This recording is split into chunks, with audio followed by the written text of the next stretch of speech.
It's Dina and Lisa Graves from Court Accountability, and we are here to break down the really shocking statement that Stephen Miller, extremist, close ally of Trump, maybe even the power behind Trump, is saying about habeas corpus. And the reason I really wanted to do the duet with you, Lisa, is because, habeas corpus is like the foundation of our democratic process. It's been a common law principle for years, but it's in the Constitution. And this is your focus, is the courts, the Constitution.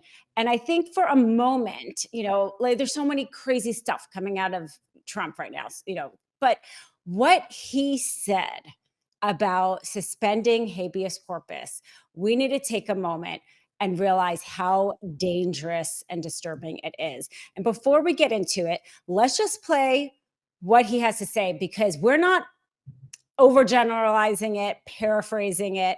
What he actually said is that bad. So let's take a listen.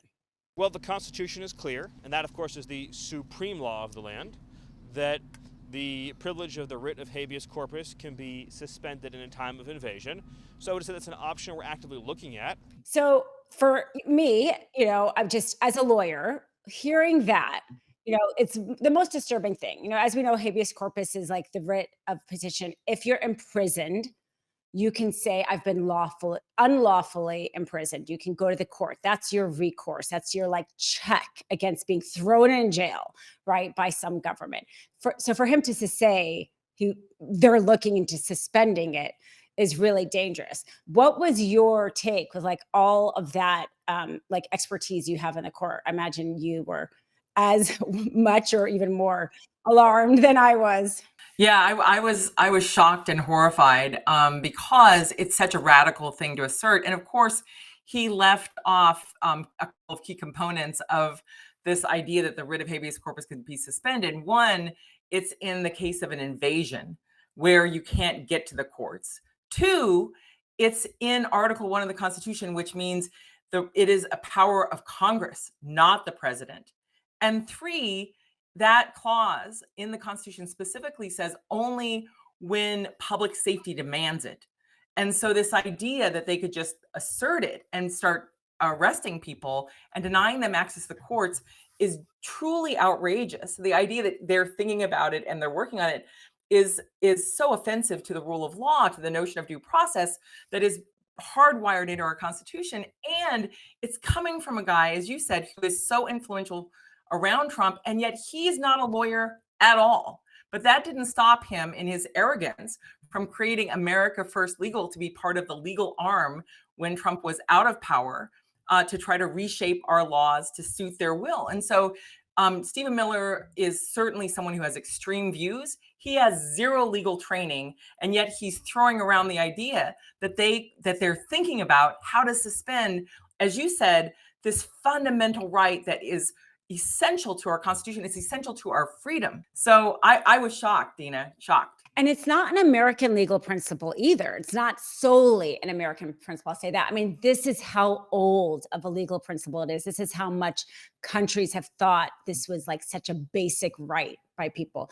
And you were saying it's in the Constitution. And I happen to take a screenshot of this because just so everybody is on the same page. So it's Article 1, Section 9, and it's very clear. It says the privilege of the writ of habeas corpus shall not be suspended unless when in cases of rebellion or invasion, the public safety may require it. We're clearly not at war. Of course, he's wanted to say these executive orders saying that we are, but we're clearly not at war. And we have suspended habeas corpus before in this country, right? We did it during the Civil War.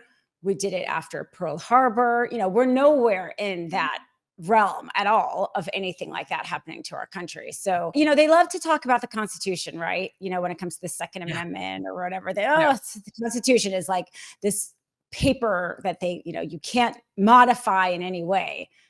And here they're trying to completely, just take it apart. That's right. And it's not the president's role. That time in the Civil War when President Lincoln did suspend the writ of habeas corpus when we were at actual Civil War, he did so because Congress was out of session, or when Congress out of session. So it wasn't as though Congress was in session and in a position to make that declaration itself. The rare instances in which this has been invoked are nothing like what we're seeing in the United States right now. And as you point out, we've seen this incredible overreach by the Trump administration to assert that, drug trafficking is somehow an invasion, which the courts have been rejecting. The lower courts have been rejecting this notion that he can just basically define something as war or an invasion in order to invoke emergency powers. That's what this is part of, is that extraordinary claim of king-like powers. But as you point out, even before the Constitution had this guarantee in it and this specific provision about what Congress could do, the fact is that this idea, the idea that if you're seized by authorities, you have a right to ask for this writ, to go to a court. The writ, the habeas corpus means, to let the body, to bring the body forward, bring you forward, so they can say what charges they have against you.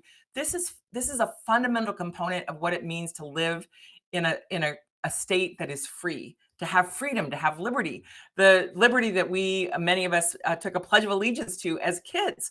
That liberty and justice for all, a fundamental component of it is that the government cannot just arbitrarily seize you or hold you just because they don't like you or they don't like your opinions or you're of a different political party or whatever may be the asserted basis.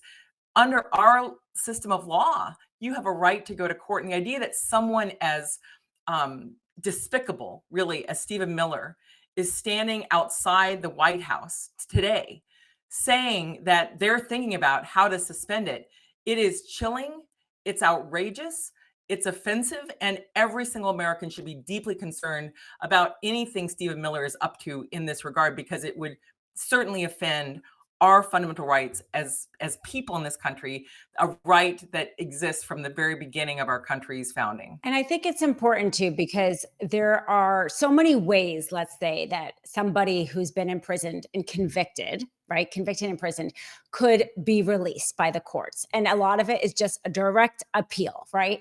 The evidence presented against me is it was a violation in some way. And those appellate rights, right, the defendant has an appellate rights and can have their conviction reversed on appeal because of mistakes that the judge made in applying the law.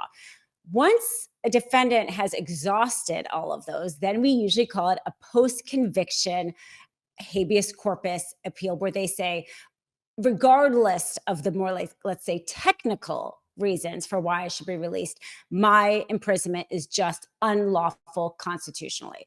And so just to kind of give people like the sense, right, of there are many ways that we can try to appeal a conviction, but the habeas corpus is that like umbrella.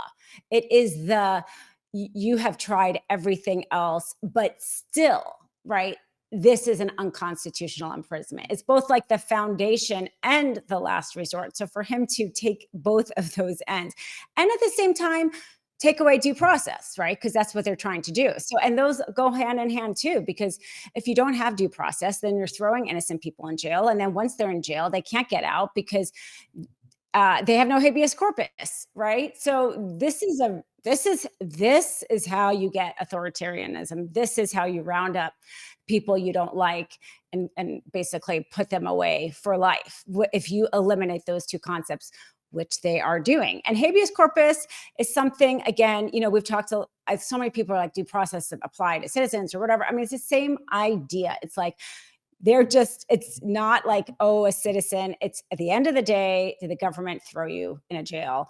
One, they want to take away the due process before doing it. And then two, they want to take out the mechanism to get that reversed.